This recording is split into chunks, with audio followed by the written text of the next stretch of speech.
Right, we're on. Yes, people, welcome back to Process. Today we're joined by a very special guest. Been trying to get him on for quite a while now, but we finally got there. Welcome to the podcast, Mr. Martin Nugent. Thank you very much. Thank you very much. It has been a bit of a tricky one trying to get in. I do apologise. It should have been a lot earlier. It's just how manic my life is these days. I'm not surprised, mate, with COVID and stuff. Obviously, we talked for about 20 minutes before the podcast. I said we need to start recording it now. But like, how's it been for you as a facility and as obviously as S&C coach with COVID and lockdown, working around it?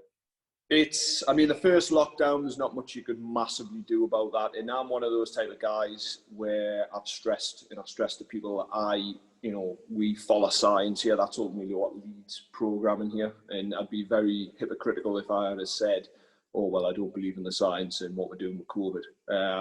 So in essence, the first lockdown, it hit us like most businesses. But we're in a comfortable position as a business. We think things through very well. How we set up, how we work. We supported the staff as best we could, so they were all comfortable. And it was a case of, as we faded out of the first lockdown, with the stage 2 guidelines from the government, which was a fantastic 50-page document to read.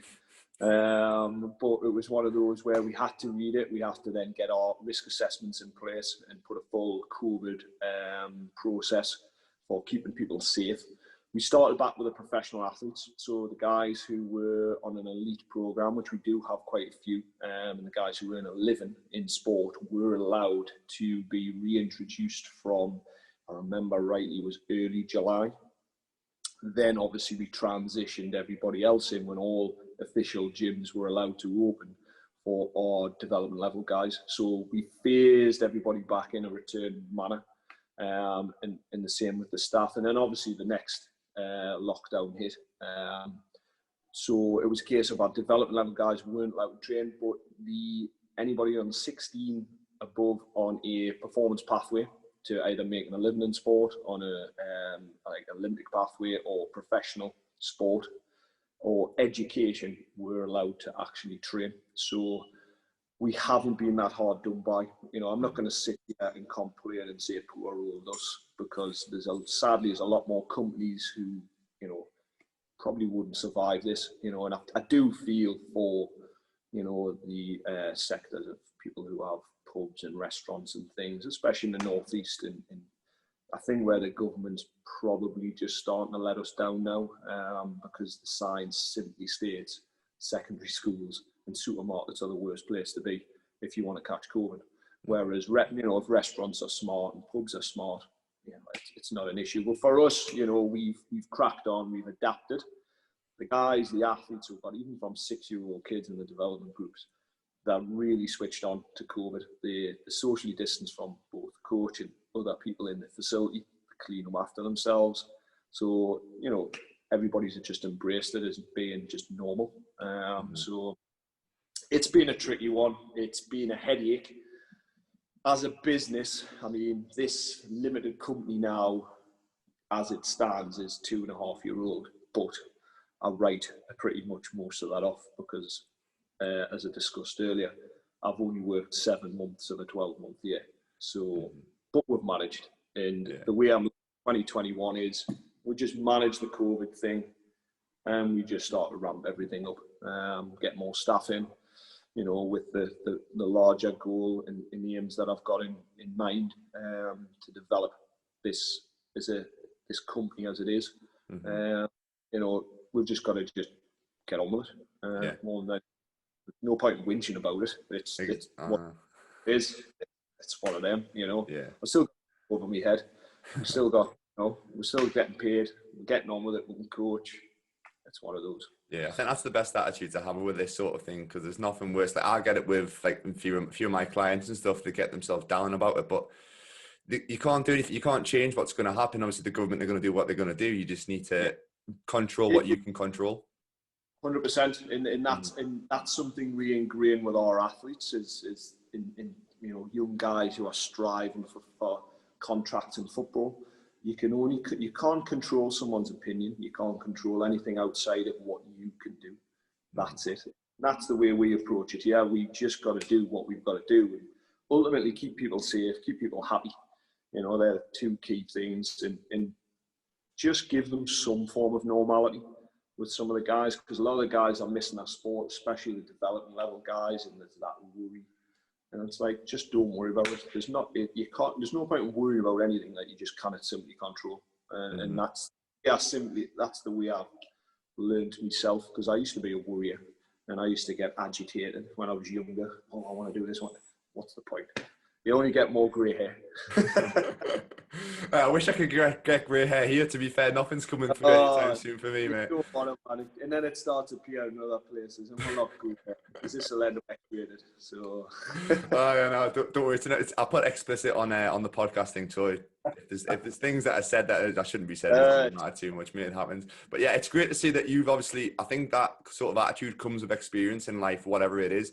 Especially for athletes coming through, if you're instilling that from an early age. Like, look, things aren't going to go to plan a lot of the time. Especially in sport, you're going to have different managers with different opinions, different coaches. You're going to have ups and downs with your own performance. So not everything's going to go smooth. And if you instill that nice and early, and obviously learn from what's happened with COVID, I think that's the best possible thing. We instill that with the parents as well, you know, because the parents do carry a lot of a burden, and sometimes that sadly can overspill into the children and adding more pressure at home. And, you know, it's just, look, whatever's going to be, it's going to be. So long as, you know, attitude and work rate and everything that comes with wanting to be an athlete and being professional, you know, they're the main things. And that creates a better person. And that's a key thing we look at here when we're developing athletes.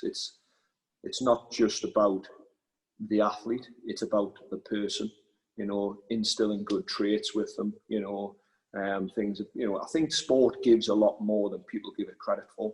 I think it creates good people. And I think, you know, there's a lot where you can develop as a young athlete, but actually make you a way better person even in business if you didn't follow sport as your professional profession and you go into business. I think it stands you in good stead, being competitive, being committed, you know, work rate, everything that comes with it, being a team player, if you're in team sport, that drive, you know, and I think you get a lot from it, and that's what we try and do here as much as we can, is educate. It's not just let's come in and let's jump around the gym and fling things around. It's, you know, there's a big educational side to it, both mentally, because, you know, we had a brief chat about that earlier, mentally and physically, and how that links, and putting that support mechanism in place for the athlete. Yeah, I like how you talk about that though. Like, you can see the transfer of it, and at the end of the day, not everybody who probably comes into your facility and wants to be the top level athlete isn't going to make it. Like for myself, obviously, I didn't see my career going the way it is, but I've transferred a lot of what I've learned from being in full-time football, professional football, and then transferred over to my business stuff and other things, like having an interest in the S&C side as well. I think obviously it's almost like a natural progression if you, for example, have a lot of injuries or you're in sport full-time. Investing in the knowledge of strength and conditioning, knowing about your body and stuff. At the end of the day, it's going to help your career if you do have an amazing sporting career, but you can also then come out into PT, S&C, sports science, all that stuff, and all the knowledge that you've kind of had working with top professionals like yourself, just transfer it over. So there's definitely that carryover. When you're talking about that, it's, you know, people will come in here and say, I want to be a professional footballer, and that's great. I want to be a professional rugby player. I want to be an Olympic gold medalist. And, you know, we'd never, ever dampen anyone's dreams down. But our job realistically is to get that athlete to the highest level they can achieve and be happy in that process, not sacrificing everything. Because I think, you know, when people talk about, we'll use professional football, for example, or they've got it easy, they've got this, they live this lavish lifestyle. But actually, the question I always put to people is, how much value do you put on a childhood? Because ultimately what you're asking a footballer to do is to sacrifice their childhood, and you do. And it's wrong. I totally don't agree with it. But the pressure that comes from having to be in an academy and constant worry of, will I be kept on? Will I be kept on? What's going to be the next contract? you know, if you realistically sit down players, and I've sat down with thousands of young footballers over my long time doing this job, being as old as I am, it's worrying. And, you know, I don't see it as much in other sports, I'll be honest. There is pressure, don't get us wrong, and there is that element, but it is that, you know, when somebody makes it in the game of football, you know, I have to give, you know, how much sacrifice they've actually sort of they've given to that process, you know, and the mental health ramifications of that if they don't get where they want to be or where they hope they would be, if they've put all their eggs in one basket. You know, what else has the club done for them in that process? You know, there's guys who may have come out of the professional game or the early professional game, like yourself, due to injuries. You know, and what process has been put in place? How did we get to that injured state in the first place? As we chatted off recording, is it because of that player's such a good player, we can't afford to have him out injured. So if he's 50% fit, 60% fit, we're going to play him. We're going to continue to play him. We're going to continue to compound the problems that are there. And we'll worry about it further down the line. We'll either throw him under the knife, we'll throw some injections in to keep him going, and we'll cut these corners rather than let's just protect him. Let's protect him because we see a good future for this guy. Let's look after him, put him in a bubble, and let's go, right, he's got a few little niggles here. Let's just ease him out of games. And that's where it also comes into academies. Are you just there to win? Or are you there to develop? And, you know, I've spent years working in professional rugby and rugby league. You know, there was never any pressure on an athlete to be a certain size, some physical presence. There was never pressure on young athletes, young rugby players to win every game. It was about making sure that they executed what they learned in training. And the score was irrelevant. It was simply purely about getting that player within the group, making them individual within a team sport, and getting them to play and to compete at the highest level that they can, whether that part-time, you know, or like Super League, international level. And it was a pressure-free zone. It was a happy zone. It was somewhere where they could learn and they could develop at their own rate. And you know, and you know, when we talk about rugby, the heavy collisions and everything that we've got, it's a collision sport. And football will never come near to it. Not in a million years. It might have done. Maybe he's back in. Yeah, not so much now, mate. We're all big softies, aren't we? If tickle a few people, then you know you're off.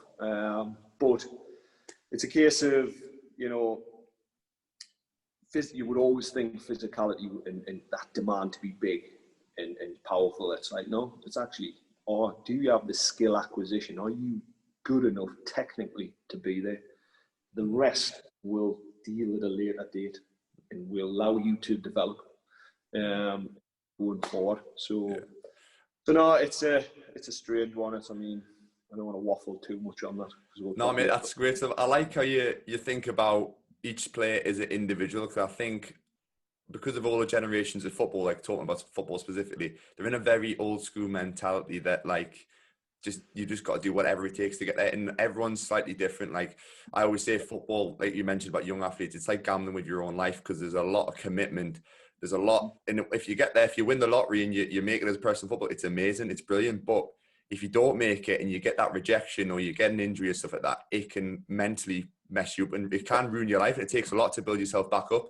Like it took me probably a good solid, I don't know, maybe 16 months to actually rebuild myself up and start obviously working on my business, working on other things, and realize that, you know what, I'm actually not going to make it at the top level. I'm going to have to, because I know myself that I might only be capable to play part-time because of my injuries or whatever. But going back to the point about every athlete being individual, when I was going through the ranks and stuff, I know there was lads that could run around all day, never get injuries and stuff, but I was tall, I was always lanky and a little bit skinny when I was young, and I was very injury prone, and I struggled to keep up with the demand of the amount of training load that the rest of the lads on, especially being a keeper. You get thrown into like, oh, the first team need to keep a to do some shooting. You get thrown in. Like, you're not going to say no to that, are you? You get thrown in with an under 23s training session, whatever it is. You get thrown around here. So I was doing like triple days sometimes, and I think that's what led to obviously my body breaking down. Probably posed to you, would you class yourself as injury prone or mismanaged? Probably mismanaged, because now I'm the best I've ever felt, and I kind of understand my body a lot better. I'm still training, like football wise, I'm only 3 days a week, it's part time. But training wise, I'm still training probably harder than I ever have. But I just know what works well for me, and when I need to back off, when I need to, where I can push myself a bit. And I mean, it's something I see often. So I sort of class as like a hybrid player. So you are a certain size, certain age, but he's physically capable. The look, and this I'm just purely saying from a physical perspective, they'll go, right, big guy, big goalkeeper, right, get him in with the first team. 23s, 18s, you know, you might be younger than 18, and you're chopping and changing. But there's no one really took control and went, well, hold on a second. He did an intense session, so many hours yesterday. He's doing the same today, and he's planned to do the same the next day. Right. At some point, we need to actually sort of deload, get him off, get him rest, get him recovered. So we'll look at that physical side of it. But a question I always put to people is, so you're a big guy, you go in there, you're used to being bigger than everybody. Now you're in people who are as big as you. They start hitting you, they start moving you around, they start manipulating you. Psychologically, you're like, whoa, I'm not ready for this. I'm not used to this happening to me. So as well as looking at that physical robustness, we've got to look at that mental robustness. And you take a child and put him in with adults, in essence, he might not function very well. You might actually ruin that if it's a rugby player or a footballer, for example, or a goalkeeper, because he comes away from it, you know, the ball's getting hit harder at him. It's faster, it's more physical. Mentally, they might not be able to cope with that. And with that mental side, fatigue comes, everything else, the physicality side of it, the injuries start to creep up, but I'm not getting enough recovery. Mentally, I'm starting to feel drained. Then I'm starting to not enjoy it. My body's starting to break down, and I'm thinking, well, I'm just injury prone. It doesn't. And then psychologically, the player's like, well, I'm getting injured. The coach sees I'm injured all the time. Can I get on the pitch? It's going to go against us. I'm not going to get me scholar. I'm not going to get me pro. It starts a catalogue. And I see this in here. And what I feel sometimes I have to do is just, sometimes an S&C session might be just sitting the guy down.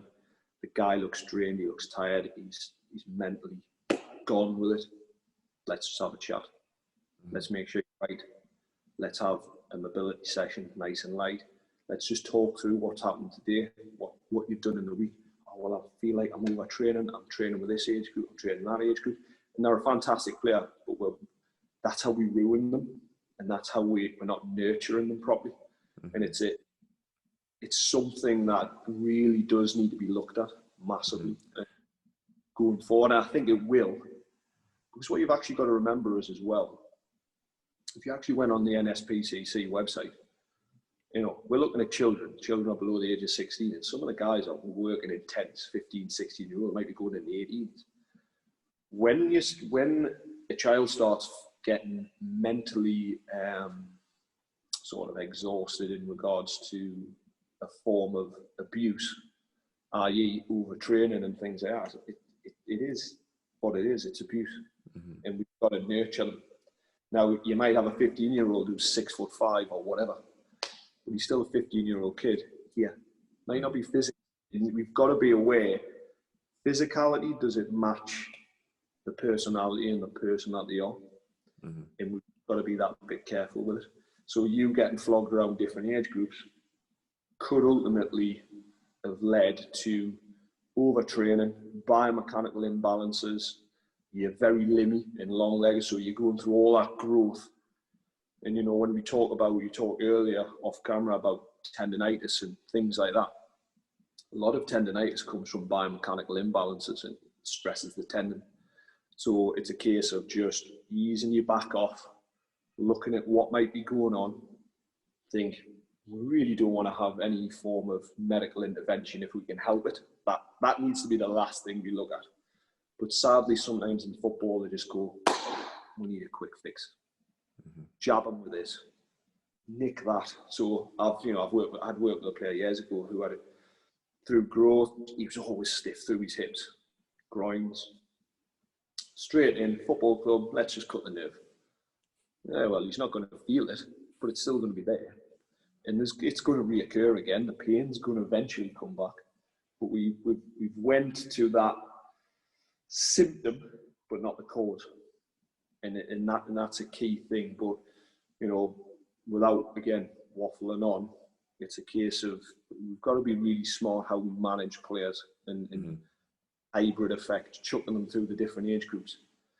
If that player is 15, 16-year-old, but he's capable of playing 18s or 23s, both mentally and physically, just keep him there. He'll have a better player in the long run, and he's young. So when you want him for that first team, he's more than prepared. Don't just drop him down to 15 just because you want to win a game. That's just not doing him any good. And it's not, long-term, that's not development. That's just one. Games. Yeah. And I say it and I hear it all the time. Just keep them there. But if they're physically there, but mentally not capable yet, then that's where you just dip them to and from occasionally and you just ease them in, you ease them back out, give them a little taste, put them back where he is until that mental maturity side of it comes. I like how it's just one of those you've got to allow to develop. Yeah, I like how you're very kind of mindful about that, the long-term game and also the mental side of young athletes, which I don't think, even when I was coming through, there was nothing done at all mentally. I don't know how much is being done now, obviously, because you're separate from like academies and stuff like that. So you're your own thing, but it's very good that there's someone like you out there who's very mindful of what's not only physically going through a young athlete, but also mentally, because there's a lot. And I'm looking back at my kind of mental state, going through academy setups, 16s, then going full-time, turning professional. Like, I don't think young athletes are switched on to how they're actually mentally thinking, how they're feeling, like what the fatigue levels are. Like for me, looking back, I was mentally and physically drained. Even when I was injured, sort of things, I was training a lot every single day. There's a lot of pressure on you. There's pressure to get back fit when you're injured. There's pressure to stay fit when you are fit. And then obviously you're getting dabbled in with the first team. I need to impress today. There's pressure on me today. Every day is very intense and stuff.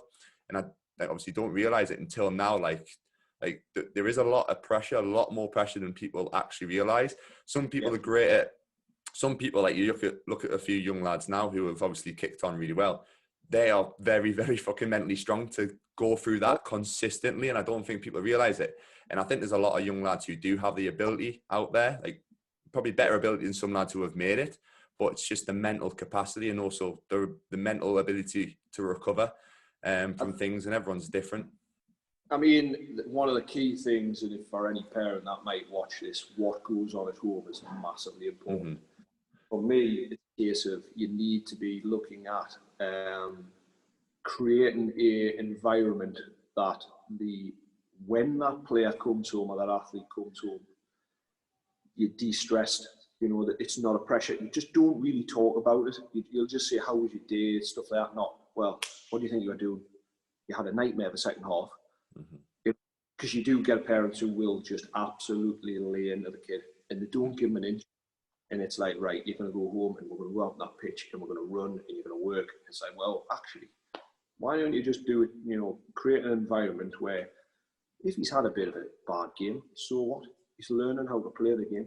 He's learning how to do that. And that pressure, if that pressure, you've got the pressure at the club and it just continues, the kid will literally turn around at 80, 90 and just go, enough's enough.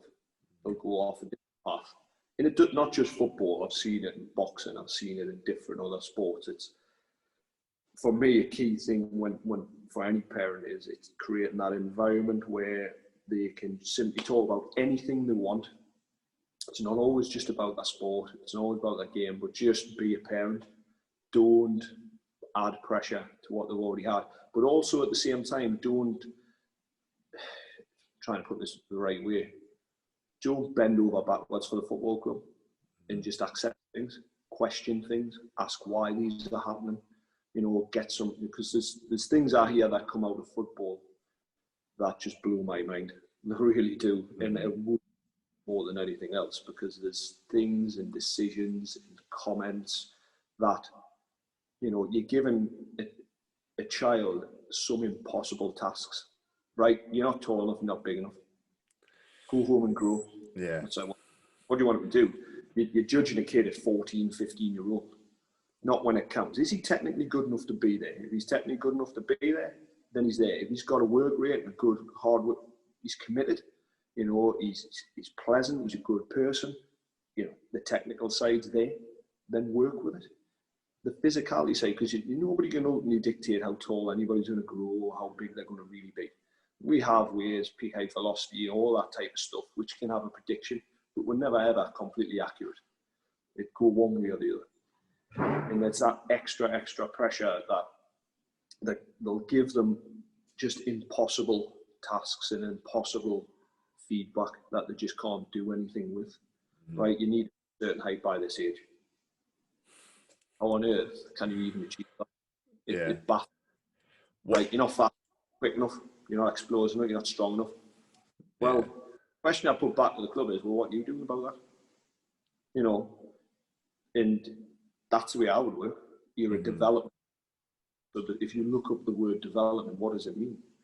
It doesn't mean 15-year-old, I want the complete, I'm bringing somebody in, I want you to be the finished article. It's like, we've got to look at how we produce footballers in the ratio which we produce. I know it's only the top 2% that'll make a Premier League footballer. Yeah, we know that. But we have to look at it and be clever with it and reevaluate and really look at what we're doing within development football and development sport as a whole. But picking on football a little bit here, we do really need to address things and go, are we actually doing the best job we can do?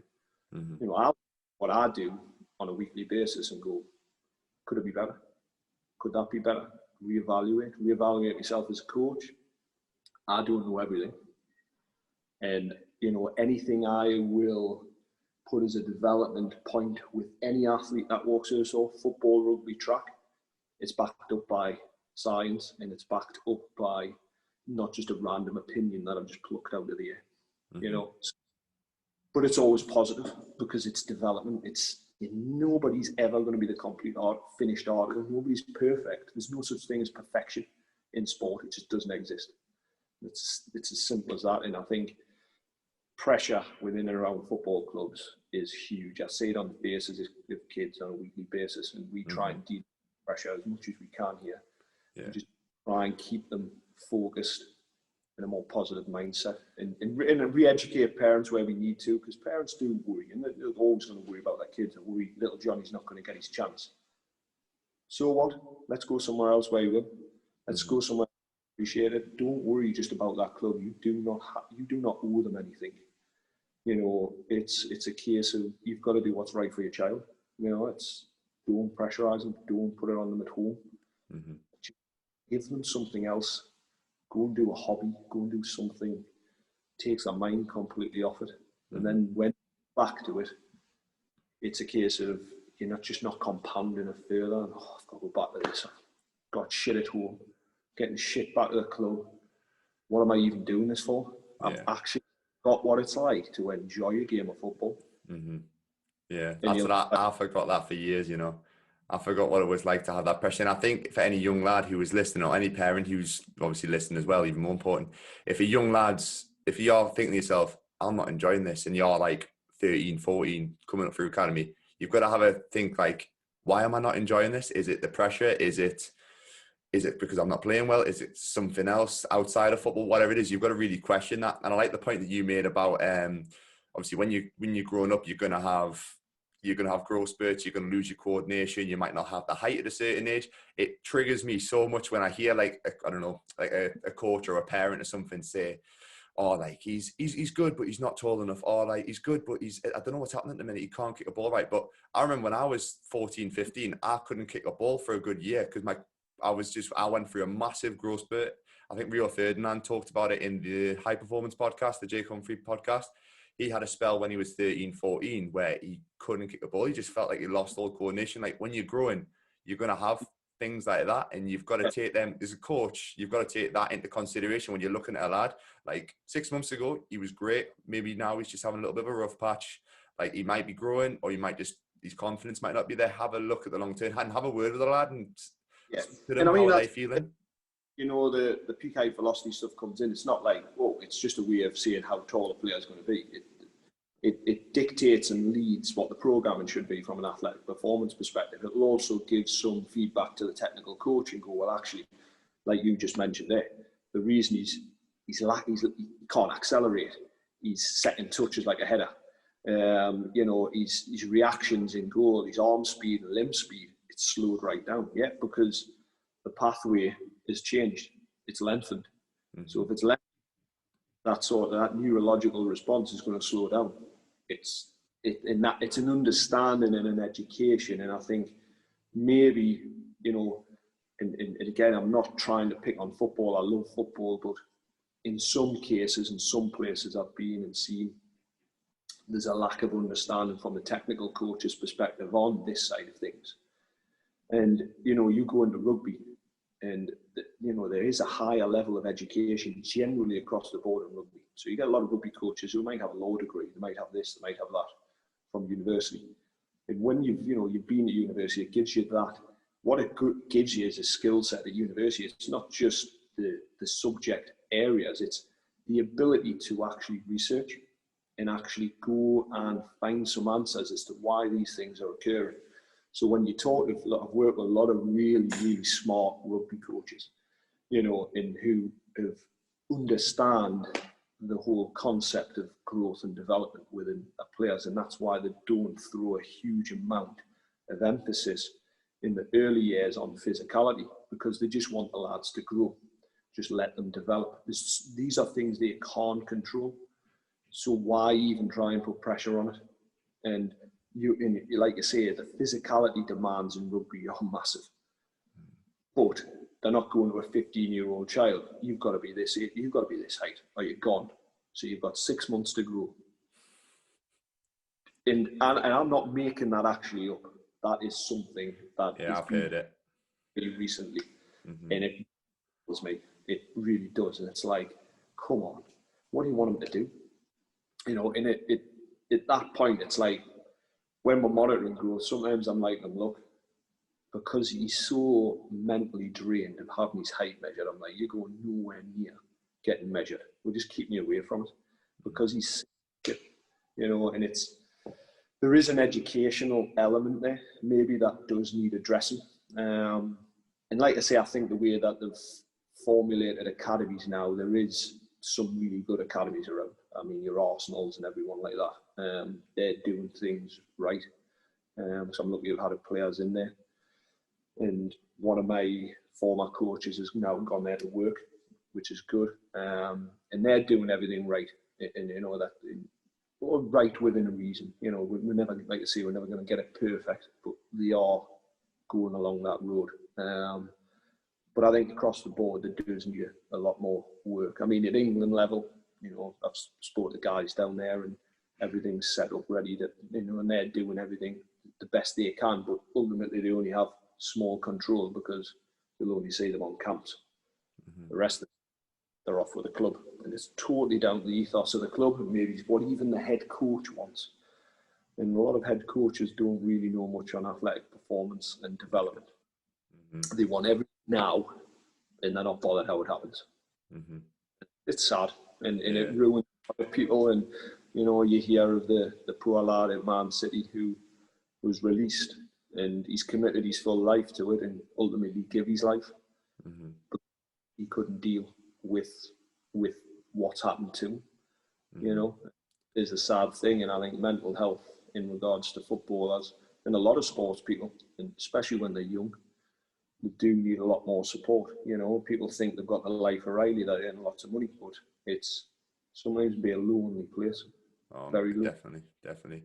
Why do you think that there's that different philosophy and mentality in rugby compared to football? Do you think it's because don't know, rugby's not as big. Obviously, there's not as much money in rugby. Do you think it's the community aspect of rugby? Like, you They obviously probably have looking at. guys, they don't have huge amounts of money to spend. Mm-hmm. Like football, oh, he's not good enough, get rid of him, we'll just buy him. Mm-hmm. Rugby, there is don't get us wrong, there probably once upon a time, there was heavily, oh, he's not big enough, he's not this. And there would have been, I'm not saying it never has been. But really, because of the physicalities, the demands, the injuries, the things that are linked to rugby, they really had to think things through and think, right, how do we structure the development? One, so that a player can last. Because, for example, I think I might be wrong. Some rugby coaches might come at us because it's been a while since I've been back in squads. But it's a certain age and whatever, or even up to, you're only allowed to play one game every 7 days. As a development rugby player, to protect the body, to allow them to recover and train appropriate, ready for the next game.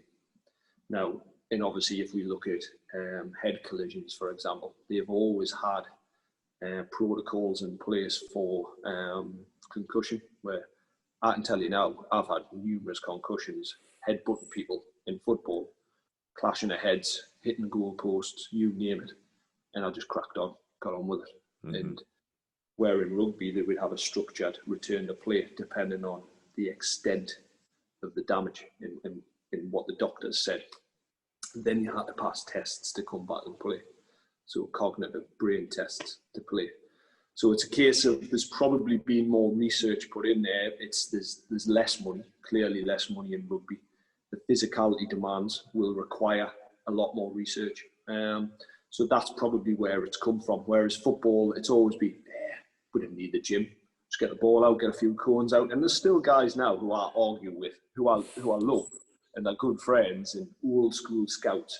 You're one of them science lot. Just let them play. So, and then they'll turn around to me and go, good player, not quick enough. Well, what about the science side? He's not strong enough. Well, what about the science side? And then they start to think, you may have a point. Well, if we put him into the gym and in the right environment, we can get him a bit stronger, a bit more explosive, a little bit sharper with speed and acceleration. We don't have a magic pill, but we can work on it. So there's still a section of old school, but I think with the Europeans and all that coming in, your Arsene Wenger started to spin things on the head a little bit. So people have it.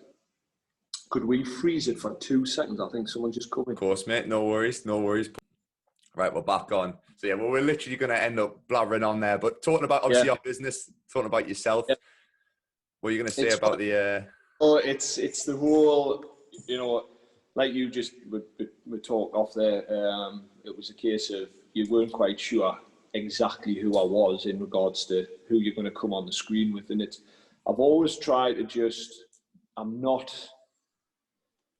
From a personality perspective, I like to think I'm not a big-headed person. I'm far from an egotistical type of guy. I'm very laid back.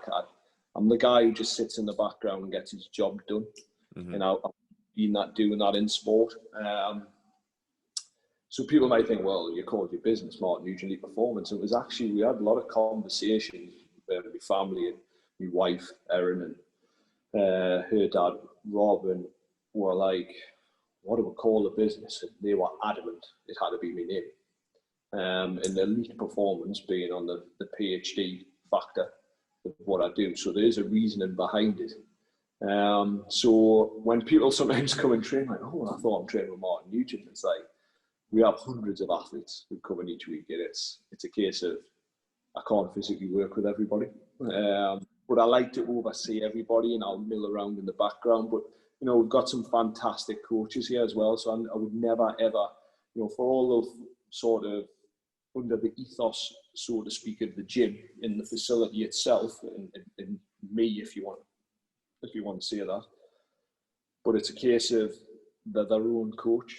And I always like to celebrate any success they may have had with an athlete, for example. And we share a lot of athletes. So like, say, me and Lee, the guy who just popped in to see us there, Logan Pye, Manchester United player, to drop a shirt in and to arrange some training for next week. It's a case of you know, me and Lee have worked on for a numerous amount of years. So we're a team in here, and team coach at times, and John and all the guys who are in here, we do team coach. So the business itself it is Martin Nugent Elite Performance. It's a limited company. It started off, obviously I've spent, if we going back and you wanted to chat about my background, doing the usual route, sports science, exercise science, everything like that, masters, amalgamating now into a PhD. So, you know, it's one of them. I couldn't juggle more if I tried. But it went, you know, I've worked in professional rugby, I've worked in high performance settings in the past. I've had all the employed type jobs, I've lectured, I've done all that, I've assessed coaches. So I've done quite a bit, and I've worked with, you'll be going into thousands of athletes, and I've been very lucky to work with some really talented guys up and down the country, abroad, you name it, from a multitude of different sports. And it was a case of, got to a point where with this country, you're never too sure exactly how long your job's going to last in performance sport. If you're in the States or Australia, you're probably going to have a really good salary, let's be honest, and you would be a case of a lot more longevity, because there's a huge investment from the government in those countries for sport. Whereas here, not so much. We put huge investments in just before Olympics, and then we remove it, and we expect to still try and get some success, which is crazy. But you know, in football, it can be very who you know, not what you know, and it is. Whereas in rugby and stuff, it's like, we want the best people there, and if you're not good enough, you'll get found out. And so I've done all of those roles, and I've done everything there. And it was a case of, you know, a lot of people had said, what would you really like to do? And I was like, well, I'd love to start setting up my own facility. My own version of the English Institute of Sport. That's the sort of way I wanted to look at it. And it was a case of, we sat down, I took redundancy packages from previous roles, and I went away traveling with my wife for about 9 weeks, and decided, right, we're going to come back and we're going to do something. And going from working in high performance settings to working on a field on your own, building up client base, honestly, you couldn't write. If I write a book about it, it'd be pretty decent. I mean, I've been in all weathers, on a pitch, bit of kit, bit of this, training guys here, few pros here, few girls, because a lot of people had started to work with us in previous job roles. And it was a case of the word started to get out there that there's this guy who develops young athletes and he's worked a lot in professional and elite background, and renting a bit of time in certain like gyms where I could. And then it came about where I actually got chatting to Sunderland College, and they were like, come and use a bit of space, use our pitches. And we converted a little classroom into a bit of a gym alongside that current gym in that sports department, our new sports department. So I had a little area there, and I was helping out, because I basically got approached by the principal and said, can you make us elite in sport? I said, well, that's not that easy. And I said, what level of elite? Because elite gets thrown around a lot. And I said, realistically, elite is somebody who is someone like a Premier League, international level footballer, someone who's like Team GB, England level, national athlete, that type of thing. So I said, you've got to just be careful what you're doing with the word elite. So, but anyway, I came in, we looked at it, but I always had this idea of having a large facility, and there was potential in Durham, but that went a bit south, all thanks to the council. Got everything wrong. Legally wrong, I mean majorly legally wrong. Not to win prisoners or anything, but it was a centre that they were going to transfer to me, which had complete full-size 3G pitch, the whole, and how we were going to go in and renovate it out and have two elements of gyms that sort of interlinked with each other. But nevertheless, it never happened, and probably for good reason, because now we evaluate anything, I think starting small, think big, always works better. And what happened was, it was just by chance, I'm walking past this current building that I'm sat in. So this is on the college site, and it was just a derelict, wasn't derelict, but it was a really run down old part of the old sport department. It was a basketball court, and it was Ming blue colour. It was awful. I mean, every member of staff, if ever they walk past, they'll say, I can't believe how good this room looks now compared to what it was. So it was a conversation I had with the college. I said, look, you've got a facility down there. I need a facility. We've got investment, and I want to invest in something and start to have the state of the art in my mind, what I wanted. And then it came about that I spoke to the guys at Absolute Performance who did an unreal job, and I've known those guys from the past in other job roles. We designed it, and then we got it, obviously with the help of the college. We renovated the ceiling, everything like that. We got a new reception area put in, a physio room sorted out, in a good sized area to get started, and then we got it fitted out and went from there. And then it became, not me being a sole trader coach, and what I'd done was started to gather some coaches together in the old, or not the old, but the place where we used to work out of. And then the client base just kept doing that and that and that, and kept going. And obviously then linking into what we do here, this is where I started to really put down what I had in my head into what physically you see today. And, you know, it's not rocket science, but it's everything. It all interlinks the whole facility with my approach and my thinking on conditioning, on, you know, sport performance and all that side of things. And it's pretty much snowballed since then. I mean, we literally just went bang and just took off. And I mean, it's a case of we now have programs in place with things like England Netball. We work with like Stella Sports Management with their players. We've set up a link, and we've had chats with like the Chelsea Football Club. We've worked for the Premier League, working with all the referees. List goes on from an organisational perspective, but everything generally works word of mouth. And people enjoy coming, which is my primary thing with anybody coming in. Just enjoy it. If you don't enjoy it, don't come. Simple. And people enjoy it because it's different. They'll get results from it. But what we do see is, I don't bullshit people. You know, there's no magic pill. You think you're going to come in here and go out, you're a sprinter, and you're going to go out Usain Bolt within a week. Sadly, that's not going to happen. And we're very realistic. We're very realistic goal setting. You know, everything in this facility and how we work is all science backed. You know, we're trying not to guess anything. Like I say, we're not perfect with it, and I think that's a good thing to have. I think it's a case of it's always striving to be better. You know, that is a big ethos of mine, to not just sit and be the coach I was last week and the coach I was last year. Try and be forward thinking, try and think, how can I improve? How can I get better? And then if I get better and my coaches get better, the athletes will improve, they'll enjoy it more, higher results, and then I don't need to advertise. It just does what it do. And I think it's, you know, it's a case of making sure that the customer, in essence, because that's what they are, it's that they, you know, what I say they're going to get, you know. But we're very, very honest. And it's like, you know, we'll get, for example, we'll get young guys going, I've heard you can make people faster. Well, sadly, not that easy. If at all easy, is it doable? But honestly, you've got to try and work with this and see where we go with it. You know, it's naturally people get faster who are naturally fast. We have slower responders. I'm just very honest. I would never, ever lie for work, but also at the time we'll manage people. So if we've got a guy in a football club comes in and he's probably done too much in the week, I'll just say just miss the week.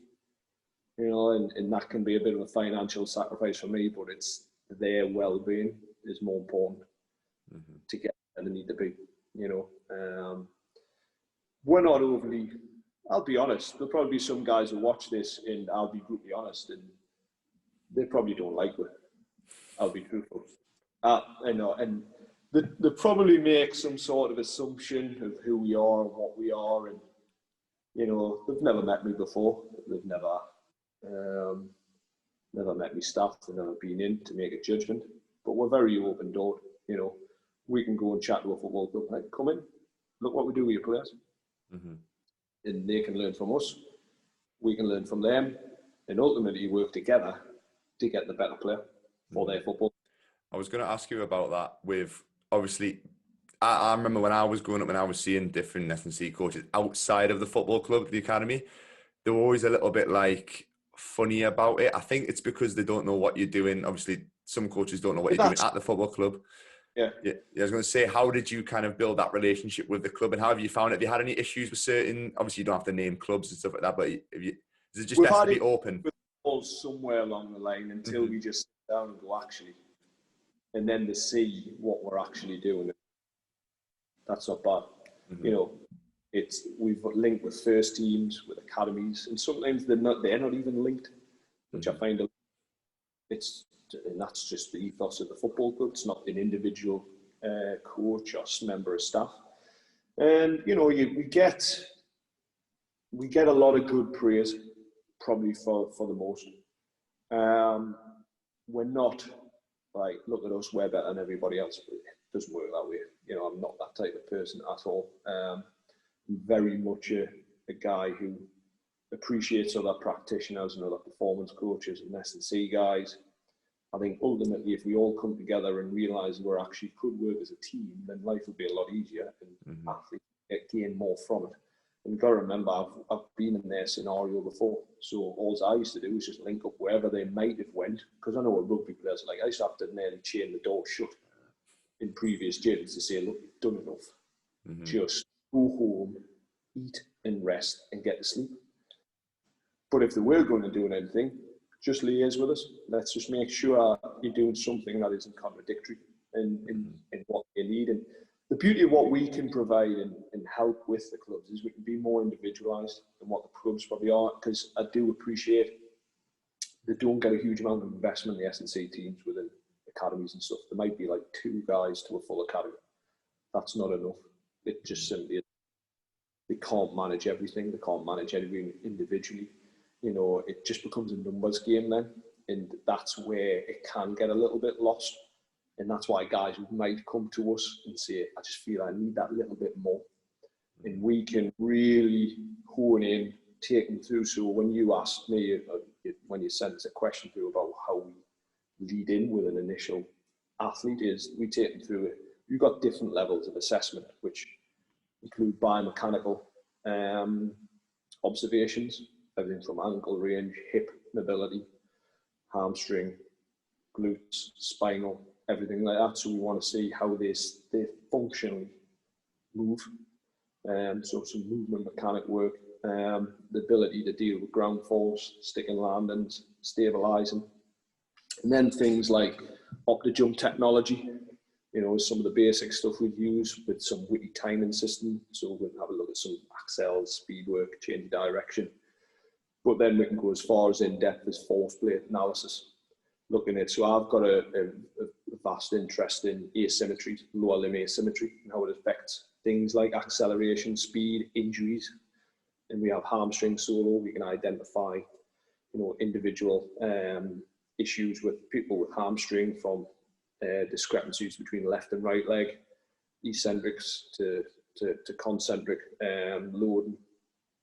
And then, like I say, the force plates, like unilateral force plates. So again, a lot of the higher end guys, we can literally do everything with them, from upper body to lower limb, and look at discrepancies and asymmetries and try and decrease asymmetries to maximize performance and efficiency. So that helps us lead a program. And then we'll always keep on top of that. Observations all the time in training sessions, sometimes video analysis work. And then also we can transition stuff to the pitch. So if it's something pitch orientated, if I need to look at something on a bigger scale, we have pitches outside, which we have access to every day. So again, that's where we do like the pro camps. We mix it in with the gym and the pitch, so that they can do some pitch conditioning work with balls and different things like that. If it's a footballer, for example, but Yeah. we lead off everything's off an assessment process. Nothing's left chance. So we go through them with a fine tooth comb. Yeah, you cover all bases. And I think when you mentioned obviously about in academy setups, football setups, there's probably only 1 or 2 S&C coaches for what, like 20 plus lads. It would be stupid for them not to obviously interlink with you, because you can be really specific and give individualized programs. And then you went back to the point about you had to chain the doors to stop the rugby lads and stuff going. I remember when I was young, and you always get told when you're younger, work hard, do extra, do this, that, and the other. So like, if anybody who's got that drive and that passion about whatever they do, they're going to want to do it like as much as possible. Then I remember I was in the gym probably way too much, and there was a point where the S&C coach had to say like, look, you need to stop doing this. And what I would do, I would go to the gym at home, or like one of my local gyms, and go and do stuff.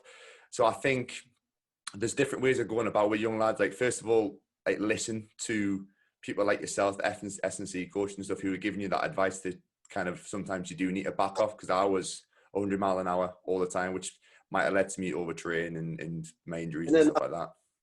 Condition with overtraining. So they think I'm trying to this, doing that extra, but actually it could cause the reverse. Yeah. And one key thing people have to know about when athletes and when any of their players do come in here, we monitor all of these things.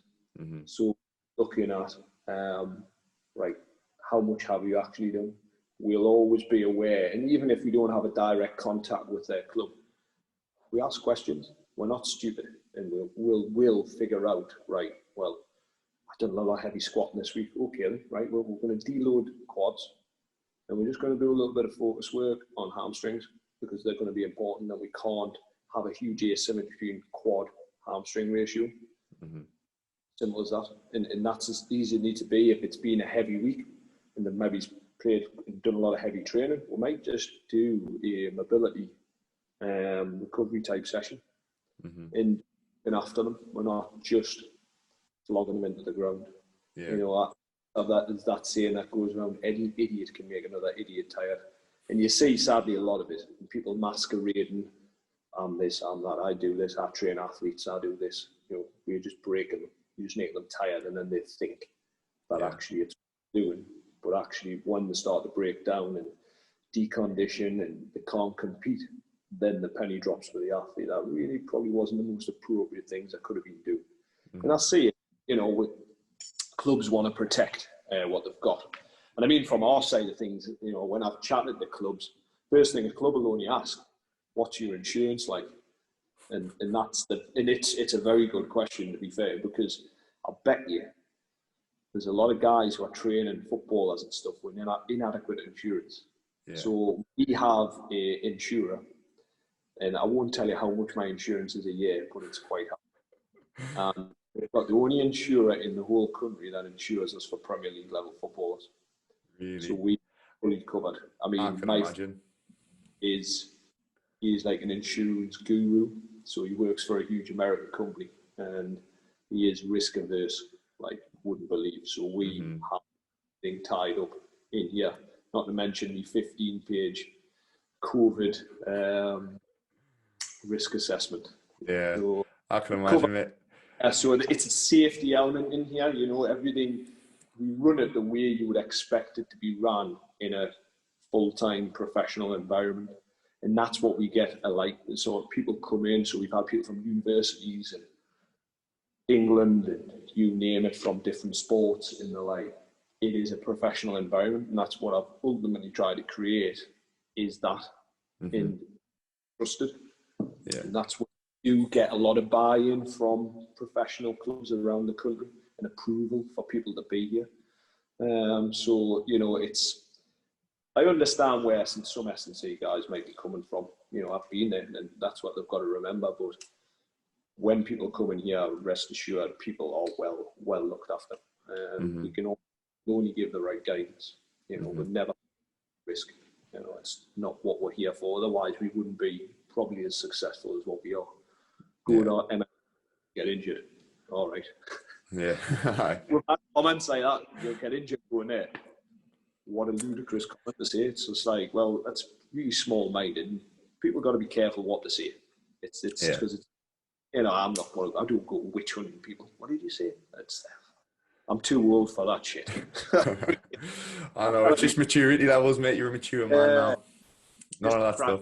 do a job, get it done. Yeah. But you can tell all I've heard is great things. And there's a lot of obviously football lads who I know who have came to our facility and stuff, and I've heard nothing but good things. But again, going back to your point about kind of holding players back when, say, they come in and they've had a tough week, holding them back. I know my mentality, even it is today, that every session I want to go 100 mile an hour. And I know what I'm like. So the way that I kind of manage it, it's probably, you probably give us stick for it, but the way I manage it is I cut my training days down. Rather than doing 4 days of training a week, I'll do 3. No, that's not the best way to do it. But how would you, say you had a player come in and he was still there? Yeah. Still there. Yeah. Because say you had a player come in and they've got that sort of mentality. It's like everything's 100 mile an hour, which is, it's a great sort of mentality to have. How would you bat them off? Because like I said, even me now, I'm a little bit better of it. But when I was a player, I was just like, I know what I need to do. I want to do everything I possibly can every day. I don't feel satisfied if every day I'm not doing something. That's the mentality that I sort of had. And I have it today with not just gym stuff, with like business stuff. Like today, yeah, if I didn't do this podcast, I know my day would be complete, sort of thing. The thing is, you've got to look at is it's a case of training with purpose. Yeah. So, for example, you know, I don't know, right, I'm going to go and do football. I'll use a young guy who comes in here and he's an unbelievable athlete, but he's very young and he is, it's like 24/7. Yeah. And he's trying to figure out ways of controlling this. So full explanations on why you need to recover is key. Actually, if you don't have that element of recovery in there, what actually starts to happen to the body. So full explanations on that starts to set things away, especially with people who are like, I need to be the best. Well, actually, still rest. Yeah. You still got to grow, regenerate and recover. Otherwise, you guarantee you go in the next training session, it'll be a bag of shit, 100%. And it'll continue. And then ultimately, at the end of the week, if there's some element of performance that needs to be required, i.e. your game of football, guarantee you're going to underperform. So ultimately, do you want to perform at the best you can at that point? Yes, you do. We all do. Let's start filtering back and go, well, how are we going to get there and what we're going to do? We've got to train with purpose. So there's got to be a purpose to your training, not just training for training's sake. So, for example, if I had a football, right, I'm going to go out there and I'm going to train for an hour, shooting solid for an hour, right? So what's your purpose? Well, I'm just going to shoot for an hour. What are you trying to achieve? Oh, I haven't thought of that. And it's a case of have a purpose. So, for example, there was a guy I set him, if he's going to do things that I said, right, you're going to pick a particular area of the goal and you're going to have 10 shots. That's your training for the day. In the morning, that's it. Not an hour and a half, because you've already trained yesterday and the day before and the day before. Let's start to fine tune it. So mentally, you're satisfied and you've done something that is going to ultimately fine tune you. So, for example, if it was a speed agility session, right, you're not just going to go out there for a full solid hour doing speed and agility, because you're going to fatigue, you're going to get slow, and it's going to sort of be banging your head off a brick wall, because neurologically you're going to start to slow down, which doesn't give you what you want out of the session. So you're going to have a focused set rep ratio. That's it. Once it's done, it's done. It's a high standard. It's highly focused on a particular area of speed and agility, and that's it. So it's training with purpose is the key. Having a purpose in your week with an ultimate end goal of going, I need to be performing at this event, whatever it might be. I want to perform the best I can. If you are consistently fatiguing yourself, 100% that performance is going to dip, because you're not going to, your body's looking for a recovery day. So it's educating people on that element of why we need to recover, how it's important, but also training with purpose. You know, it's like asking a golfer to go and hit, right, you're going to go and hit 100 balls. Why? Why are you going to hit 100 balls? Why don't you use a particular shot you're going to look for and hit 20? You're just fatiguing yourself, smashing 100 balls constantly with no purpose. and ultimately you're not going to get any better. Mm-hmm. And the key, don't just train for training's sake. It's got to have an overriding goal that you're looking to aim for, and then have that aim and think, well, what steps do I need to get there? And sometimes small 2-1% are better than big chunks all the time. Yeah. You know, and we actively push that in here. You know, we do say we've got to train with purpose. So they might come in here and we'll spend a period of time, mobility, movement, whatever. They might have had a heavy weekend to say, right, we're just going to literally work on accelerating that 5 meter area, or work on how you react with the floor, velocity stuff, high speed work for a short period, and then that's it. And it's having a real purpose to the training session rather than just let's just get knackered. Yeah, just for the sake of training. Yeah.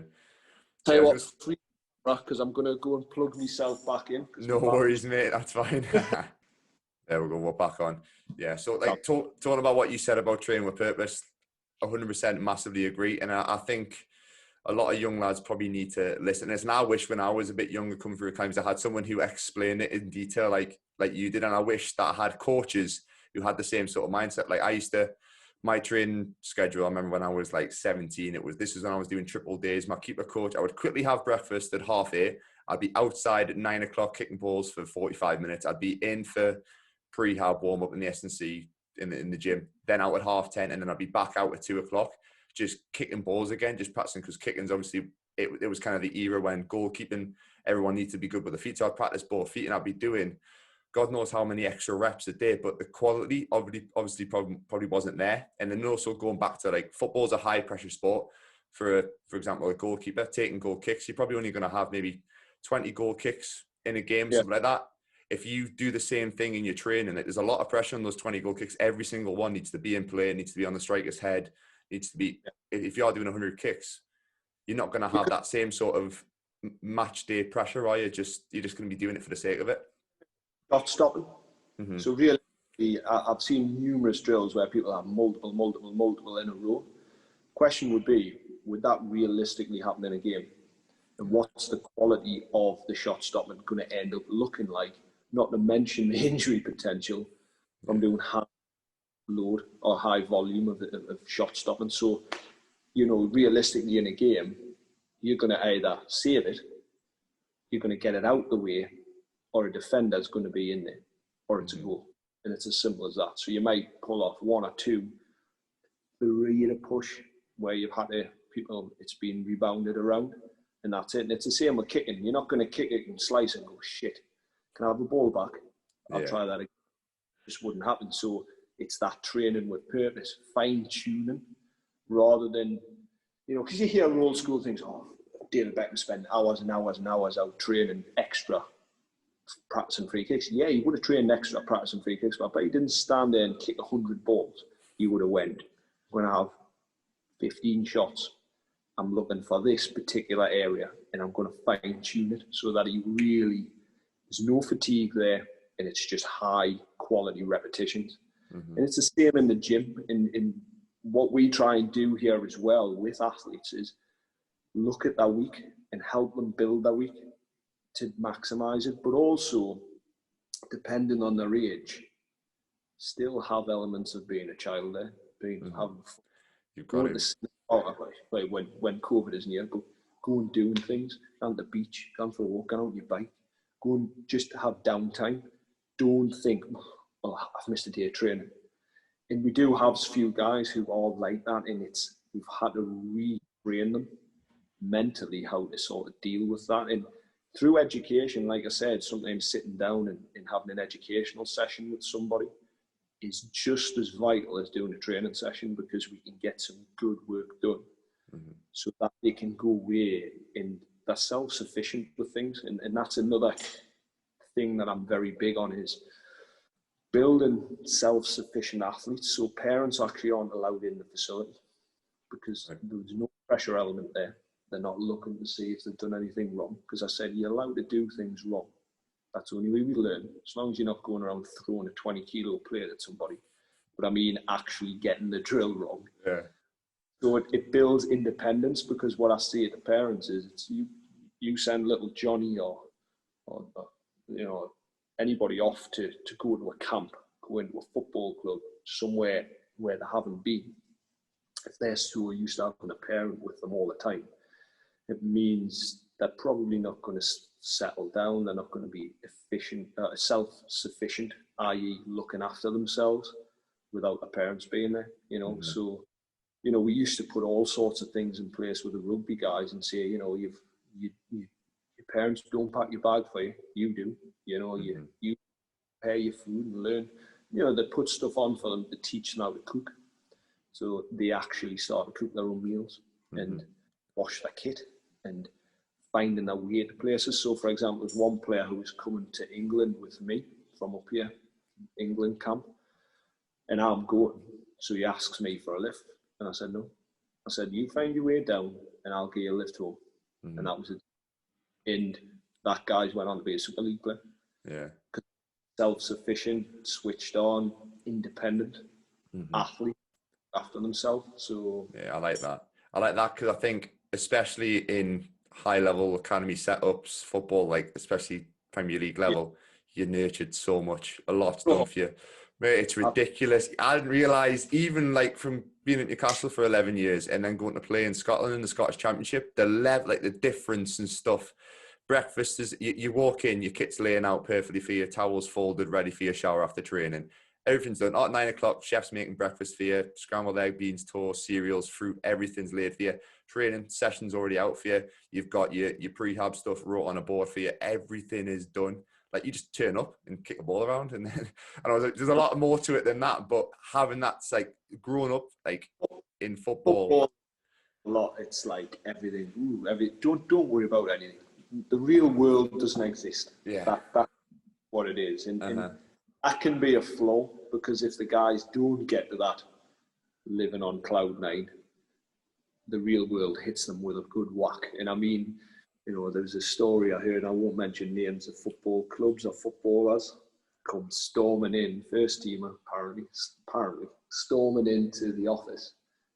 What's this Mott thing? And they're like looking at him. Mott. It was his MOT for his car. Yeah. Didn't know what. Didn't know, I'm not paying this. What even is it for? Apparently came back a week later, I'd sold the car because he couldn't be bothered to pay £30 and bought himself another £100,000 car. And I'm like, for 30 quid or whatever it was for an MOT. Oh my God. It's like, what's this Mott thing? Like, just simple things in life that they would have to deal with. And when they come out of football, but the football club went and do all that paperwork for them, for their cars and stuff. And I'm like, ridiculous. It's like they're a bunch of kids, isn't it? Like, it's certain. I know. It gets to that extreme. Very intelligent professional footballers, some smart guys. Really switched on, really independent guys. But there is a minority group who just are great. I would have their life for. Yeah. Torment them and wind them up. I know they're the ones who give footballers a bad rap, though, because like you said, there is a lot of highly educated ones. There's ones who I know who are doing university degrees and they're doing other things and stuff. 100%, and there's a lot of guys who go on and do really well and invest their money smartly, with the right guidance. But no, it tickled us when I heard that. What's this Mott? What's this Mott thing? Is that not it's a Keith Lemon thing, that isn't it? What's it, Celebrity Juice? I swear they're Mott. That's horrendous. That I'm gonna have to name this podcast "What's This Mott Thing" or something like that. Oh, that's hilarious. That, by the way. But there's one thing that I've learned coming out of football and having that actually work. I wish that I had some sort of, like, I never had a job. I never had a paper round. I never had to go and work in a pub and pour pints for people. I never had that. So I wish I did, especially when I was still playing football, like 16, 17, leaving school, and going full time in football. I wish I had something like that just to ground me and realize what life is actually like, because the reality is a lot of lads, I'm trying to think, when I was an apprentice footballer, there's probably a good, I don't know, 10, 11, 12 lads who just went out of the game at 18 and had to go and live real life. And they probably struggled a lot. And I struggled at 21. The education's a key one. I think the education program put in place needs to be more variation and realistic, rather than you've just got to study some form of sport. What if an interesting. What if that's quite smart? You know, to be fair, I think they're starting to look where I do know a few players who are scholars who are doing A levels, which I used to be able to do. But I do think when they drop out of that, realistically, what is the club giving them in regards to backup? Like you just said, that realism of the job or whatever. And it might be that's something where they would implement some work experience as part of it outside the football club. Go and work in an environment you would think you would like to work in and have those links where they go off and do a job for like a week or so, or part of like, you know, the pre-season period or the off-season to have a job. You know what I mean? When they're not actually doing anything. Yeah. And look at something like that where it becomes part of their academics, so they get a real life feel just in case things don't go quite where they want them to go. Yeah, I think something could be done, because it's like we're at the minute with playing part-time football. You can almost do something in reverse. You do your football as your 9 to 5 job, and then you go and do something at night time as if it would be part. That sort of a lot of young lads probably need that reality. And I know lads who they're only on scholarships, 16, 17, 18-year-olds, and they're buying Mercedes and stuff, and they think that their life's gonna go straight up like this. It's anything could happen. Could have an injury, manager could change, you could get released. God knows what could happen. It's just that reality check and keeping you grounded. Yeah, that's 100%. And I think we have to use social media. We use social media. I'm not a huge fan of it because I think it can create a lot of false. I think there's a lot of pressure on young people to be a certain way because of social media. Like I done a podcast with one of my fellow PTs at the gym I work at, and we talked about social media. He said, "Oh, I'm just completely off it because it's no good for me." And I'm like, I know for my own mental health, I would be better off it, but I use it for business purposes, and obviously with fitness industry the way it is, that's what I use it for. But I know that I would be mentally better without it. Well, we're the same. We use it for the business purpose and trying to share good practice as well and success.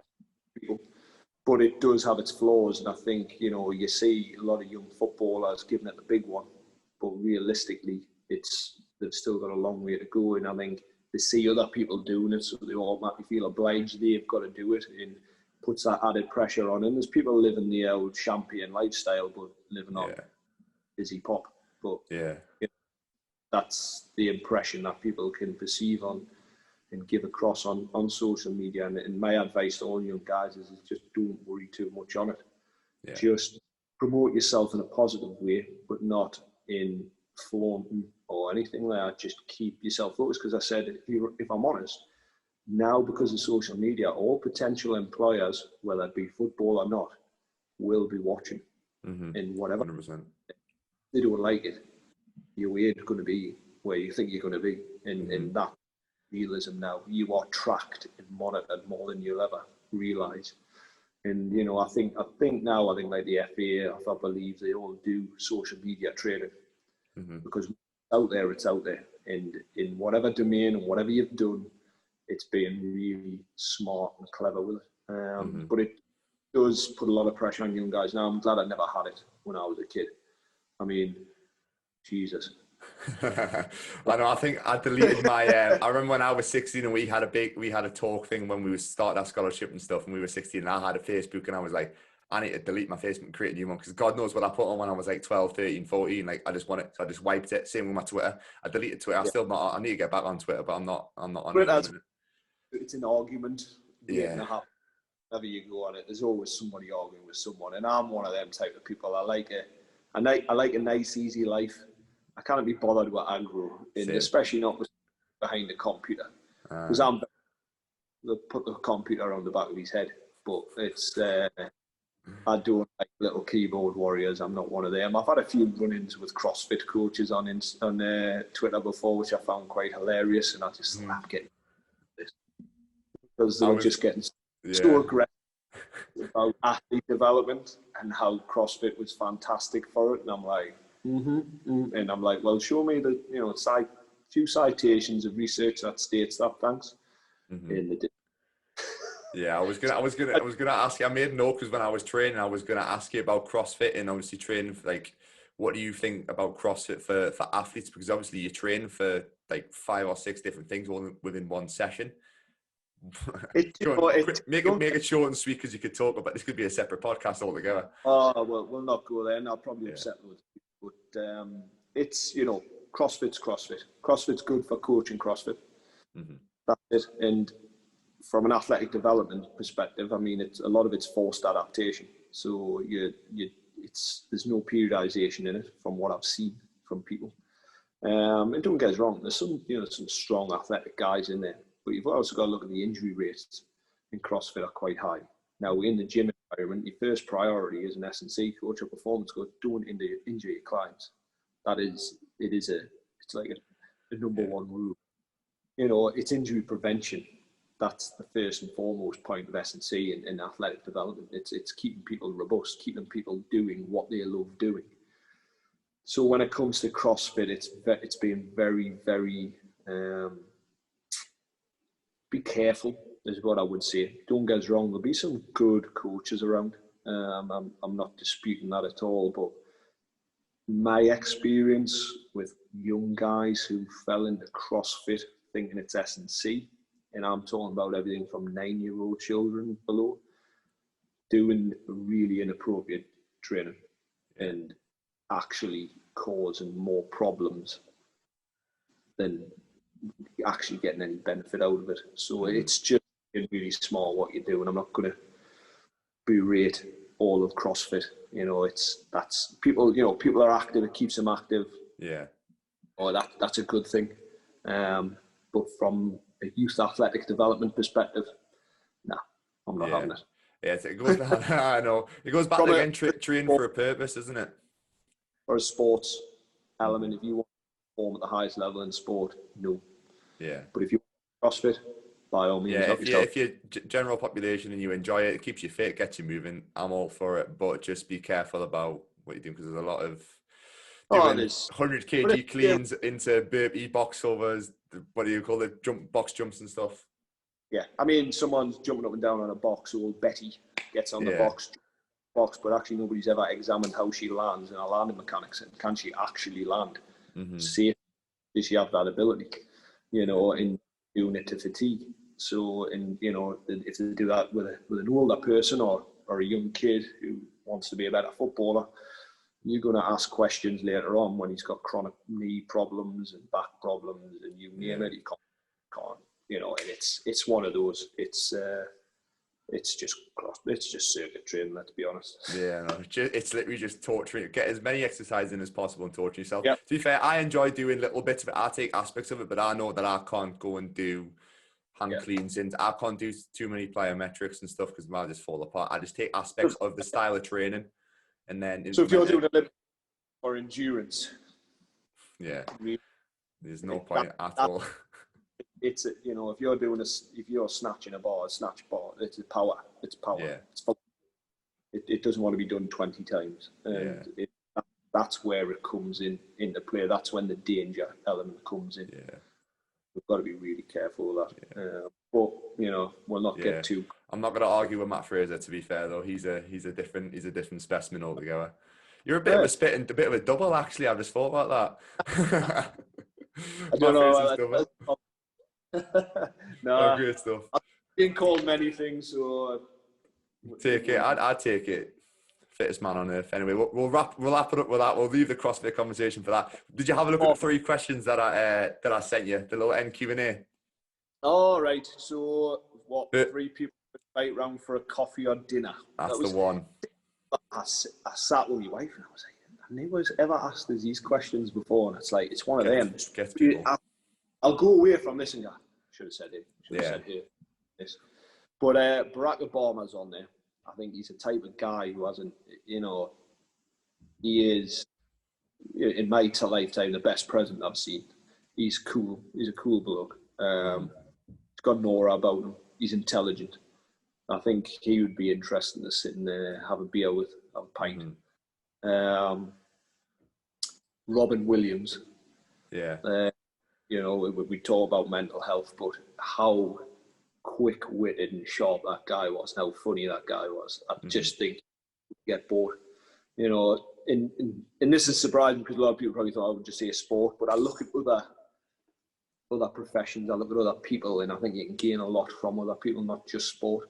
Mm-hmm. And that type of guy, I mean, how inventive that guy apparently was, you know, in most of the lines and things he's put into films, he's probably just thought off the top of his head. You know, and I like stuff like that. I like people who are, when you drop them into deep end, they can just pull it straight out of the bag, mm-hmm. you know, the way he goes on.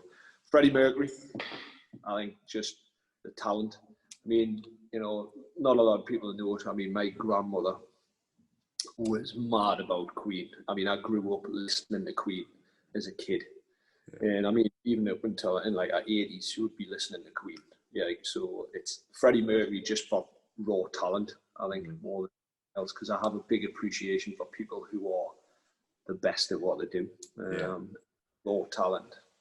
And when you've watched him, and you know, knowing his background and all the crap he had to probably go through, you know, but I could probably go on forever. They'll probably have a full banquet table of people I'd probably like to sit and have a bit of food with and what have you. Yeah, I like throwing that question in because I'm the same. I love looking into people's mindset. One of the reasons why I started the podcast, but like big, obviously famous celebrities who are on like top level. Have you listened to any of the high performance podcasts with, is it who's the lad out of Wolf of Wall Street? I forgot his name now. I know who you're on about. Matthew I don't know how he says his last name, but yeah. But if anybody hasn't listened to like any of them podcasts, like looking into the mindset, they're just so switched on to everything. They're so mindful about everything. They understand things. They've obviously learned from the past experiences and what they've done right, and everything. They're so focused on the finest little details. And I love looking into the mind. That's it. That ultimately, when you talk about the mindset and the mind, it ultimately controls everything we do. Mm-hmm. Decisions, how we recover from.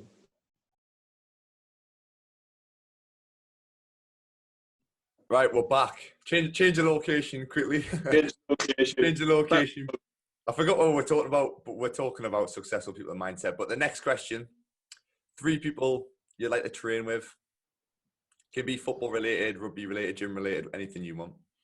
Ooh, it's an interesting one because I had a few, to be fair. Obviously, your typical Ali and Arnie would have to be in there. Michael Jordan, probably, because of if anyone's going to work, but also from a football perspective, because obviously I was predominantly a left back, and I used to enjoy watching Maldini. Mm-hmm. So it was from a football perspective. And anybody asked me how to play left. Anybody said any tips to play left back? Go and watch some of how he played as a defender as a whole. But he was Paolo Maldini was got to be up there. So there's a few in there, really, to be fair. Bolt probably. Although he probably would be very, very laid back. I think probably just for the crack. Yeah. More than we want to train. Yeah, he'd be an interesting. I would love to train with him because he is very laid back, but he's also just such a natural athlete. And he's had a lot of injury because he had scoliosis and stuff, issues with his back, his hips. He's not. Let's be honest. If you look at a typical sprinter, he's not exactly what you would class as a typical sprinter. He's more probably like a high jumper. Mm-hmm. With growth, and you know that yourself, when you are a limmy and you've got long limbs, there is a higher risk, obviously, regarding injuries and things like that going wrong. So, especially in impact sports like football and goalkeeping. But he'd be an interesting one, I think, from a mindset perspective. Probably more of a laugh than anything else. Yeah. But he does work hard. If you've got to work hard to get the level that he got to. Yeah. And also from like your Michael Jordan, if you're not working hard, you go home. Yeah, he's just relentless. At the gym, and I like that. Like a good mix of that. Like you work hard when you got to work hard, but also having that mindset to sort of sit back, kick back, and have a laugh when you need to, and when the time's right. Yeah, definitely. You need that balance 100%. Yeah. I try and keep that in here. You know, that's how I work. I will work hard, and I will. You know, I demand from people, but I am very laid back at the same time, and I can chill and have a bit of banter with people, bit of fun. Yeah, makes it a good environment to train in, though, doesn't it? To be in. Maybe too in or too busy. You know what I mean? You got to get your shit done. You get your shit done, but you do it at a high level, and then you can sort of kick back and have a laugh. You know, it's generally that's what probably gets the buy-in with people. Yeah, you know, and something you mentioned there about how do you know, what's one of the most important things about being an S&C coach outside of the educational side and that coaching skill side. It's actually having a good rapport with people does help. I mean, if you can get people to buy into you, you actually look interested in people and you give people time, a bit of respect. You know, I think building rapport with people and building a rapport with your athlete, then you start to get some trust and people see not just being their coach as someone you can confide in, you know, and get the best out. They know you've got your best interest at heart. Yeah. So there's more to being a coach than just being a good coach. There's that being able to deal with personalities. No, it's not even the bits of paper on the wall or anything like that. That doesn't make the athlete. That doesn't produce a performance out of anybody. It's how you deal with people. You're dealing with people. That's ultimately you've got to be good at dealing with people, because that is your job. Bottom line, you know, so it's not just what's on the wall, what the quals are, you know, the knowledge and everything does help. It's how you apply it, how you do your day-to-day job. But ultimately, if the athlete doesn't buy into you, you've got no chance. There's something. 100%. You know, professional football, they'll just tell you to piss off. Yeah, there's some big personalities as well. They're big egos. Yeah, huge. And you've got to buy in, definitely. And then the last question, one thing you say to yourself 5 or 10 years ago, roughly, what would you say to yourself? Why on earth did you open a business and do a PhD at the same time? You just like being busy. You just like being ridiculously busy. Stu keeps us out of the house. I'll end up having to do stuff there. No, it's a tricky one.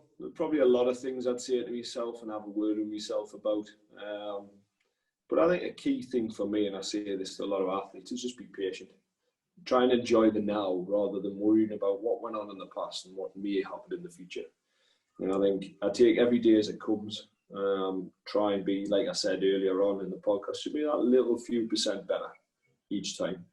And just be patient with things. Things will come. Things will come if you work hard and you're committed to it. Because I used to get impatient. I mean, years ago, I'd be climbing the wall. If something didn't happen the way I wanted it to happen, then I'd be chomping at the bit to get it done. And, you know, I remember an old coach of mine once said, you know, you're driven, but sometimes too driven, and you want everything now. And it makes you appreciate things when you do get it, the time spent getting to that point. I've got to this point so far, and I know where I want to go with the next point. It'll be a gradual process, but we'll get there. And it's being patient. I say that to any athlete, just be patient in yourself. You know, if you're committed and you have an overriding goal, you will get there, regardless of what it is. You've got plenty of time. You've got the rest of your life to get where you need to be. Well, in sport, you may have a little bit shorter, but you know, you're a 12-year-old kid. Don't want everything now. Enjoy it, because sometimes you bypass things and you don't really enjoy them that much. And I'm a big believer in that. You know, I love getting up in the morning and coming in here and working with athletes. So I enjoy the day, you know, and then the next day. And don't get us wrong, I do enjoy my time off, but I enjoy my time off even more knowing I've done something worthwhile with my time. It's not a job. It's a vocation. It's not a job. I love it. I would do it myself. I'll get paid. I'm just very lucky I get paid to do it. Yeah. You know, and that's where the appreciation of being patient, to any young S&C guy or performance or any coach, you know, you do your hard yards, you work in the trenches, so to speak, working sometimes for free, you're doing all that. Just be patient, because if you work hard enough, someone will reward you. You know, and I look at that a lot with people, a lot of young coaches. I think he's probably due his time, or she due it, to get some good paid work out of it. You know, so patience, definitely. Yeah, I think it's great. You can see obviously the passion that you have for what you do, and any young aspiring coach, athlete, entrepreneur, whatever it is, you're going to have that sort of drive, which is great. Never lose that drive, but it's just controlling the frustrations when because things are going to go great, things are going to go crap. Like things are going to be up and down. It's a roller coaster. But it's just like why I call the podcast what it is. Trust the process. Like that's all it is. Life's a process, ups and downs. Everything gets thrown at you, and you know I can go through. We can stay on here for the next 4 hours and bore the shit out of everybody. But you know,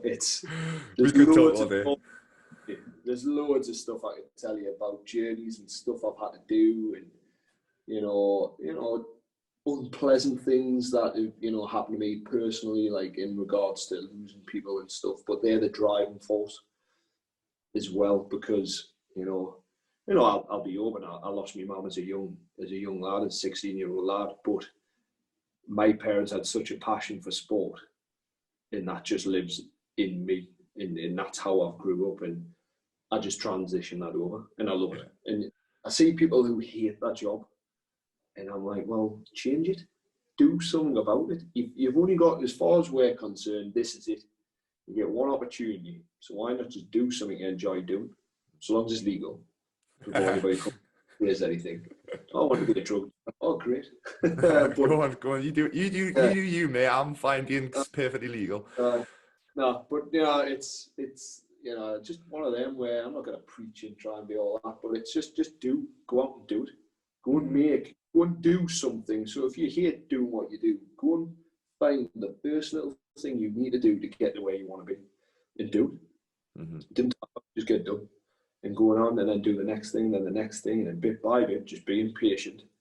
You'll find out you'll end up where you want. Because I sit back sometimes and I do look at things and go, remember when I used to do that and have to do that? And it's slogging away, it's stupid hours doing this and this and this, with that ultimate goal of getting where I want to be. And I'm still not really where I want to be. I'm very, very content where I am. But that's just who I am.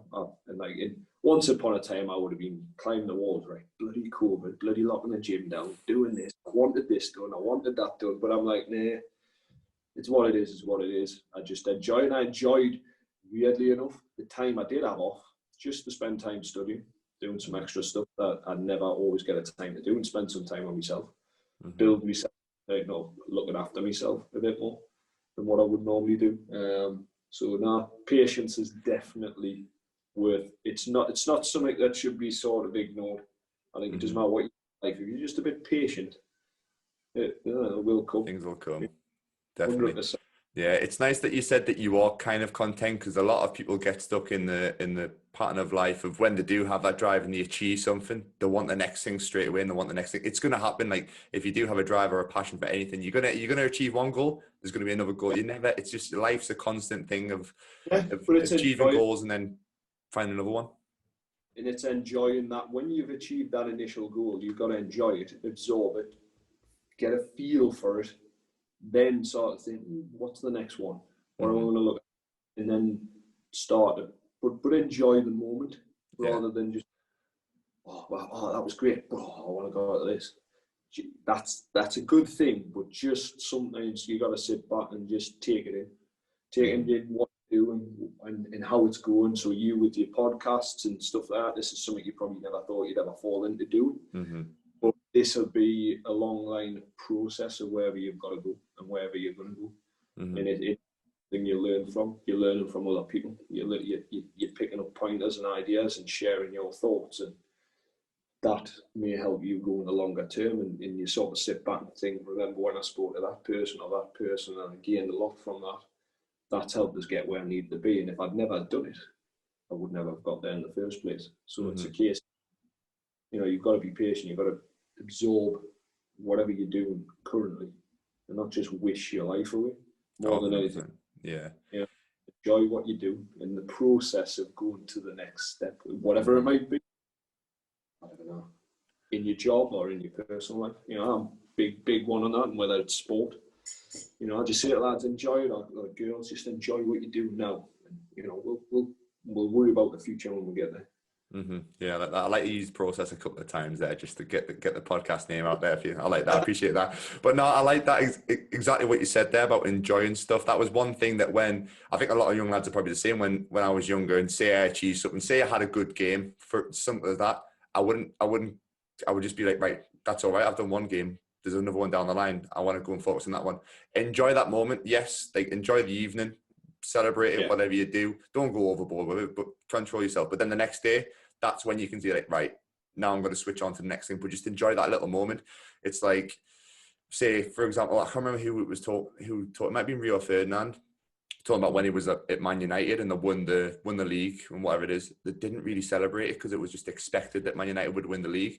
He wasn't. They got to a year and they won it, and they were like, right, I'm already focusing on next year. Right, I'm focusing on the FA Cup, whatever's next.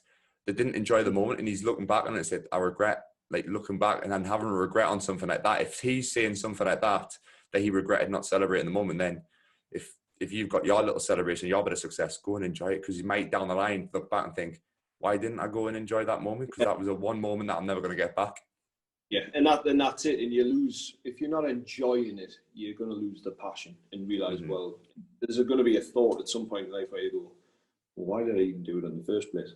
And that's what I always say to people. Don't just do something for the sake of doing it. Just got to enjoy what you do. And, don't, if you're not, do something about it. Enjoy the moment, enjoy your games, enjoy, when you win things and you get the plaudits. Actually enjoy it, because you've deserved getting there. You've sacrificed things to get there, and then use that to fire you on, say, I want more of that. I want more success, and push on and go forward with it. Because I think sometimes people, like you say, people at that high end level, Alex Ferguson's you just crack on, and that's his mindset. People are telling me you would never celebrate. From looking at his nose, it's a bit red, so he obviously likes having a few beers and a bit of whiskey. But he's definitely been celebrating. Just on the side, doesn't let other people know. He has a quiet little celebration. Nice bottle of Scottish single malt does him. That's him celebrating. People being a different way. They don't have to go and wreck their house or go out and do stupid things around the city. People celebrate in different ways, but they will, and you've got it, man. You got to live in that moment. It spurs you on to go on to the next level. So it's the reason why you started what you do, is to have success and just enjoy it, make the most of it. 100%. I do it here every day. I love doing what I do. It's a passion what I do. Nobody will take that away from us. It's I can't beat. I can go on a weekend and I can go and watch games and people compete, and sit back and watch Sky Sports and see guys that I've worked with and think, I've had a hand to play in that, and I like seeing their success, because ultimately it gives me I get a lot of satisfaction from that as a coach. As cheesy as that sounds, and well, I am cheesy on that one. I do love seeing it. I love seeing people achieve. And it's not for the want of pushing my business off the back of it and earning money. It's absolutely nothing to do with that. It's just seeing people and what I know they've done to get where they're at. And it is, for me, it's as good as playing. That's the way. It's as good as competing in sport. And this is why I do what I do, because I love sport. I've loved all elements of sport. I've played sport since I was a kid, from the minute I got up off the floor. If you sport with my dad, he'd probably warrant that. You'd throw something at us, I'd catch it, throw it back, or kick it, run around like a lunatic. And I've always been sport orientated. So, not to play sport professionally, I don't have any regrets anymore on that. I get to do this for a living. So I get to work with young, talented, hungry people who want to actually go as far as they can in life. Yeah. So it's a win for me. And even if they turn into coaches or sports scientists or anything like that, which, we've worked with, then that's still success for me. Somebody gets inspired from having S&C and athletic development through us guys, might actually go on to do this for a living. And we 100%, and I'll 100% always back them. I'll always try and help them out, So it's great to see, mate. Like I say, you can see your passion coming through, and there needs to be more people like you in the world, sort of thing, who have a massive passion for what they do and actually want to help people. They're not just an S&C coach for the sake of a job or the sake of being an S&C coach. There's a purpose behind everything you do, and you want to help people not just become better athletes, but better people. Help them mentally, physically, which is something that we obviously talked about a lot earlier in the podcast, the mental side of it, which I don't think still isn't talked about enough. And it's great to see, obviously, what you're doing is fantastic, working with players and being able to build relationships with the players and also with different clubs, which I think something that needs to still be integrated it's a bit more. You know, that's a process, and sometimes if staff change in a club, you've got to go through the process again and again and again. Yeah. But eventually, people start to build a trust in what you're trying to do, and ultimately that you've got their athletes' best interest at heart, and that is how we do honestly work. When we're not manipulating anybody, we're not trying to just earn money out of people. You know, yeah, there's a cost to coming here, but ultimately, like I said before, we've sacrificed revenue for the well-being of an athlete to rest. Simple as that, because it's in their best interest. And ultimately, that's what it's about.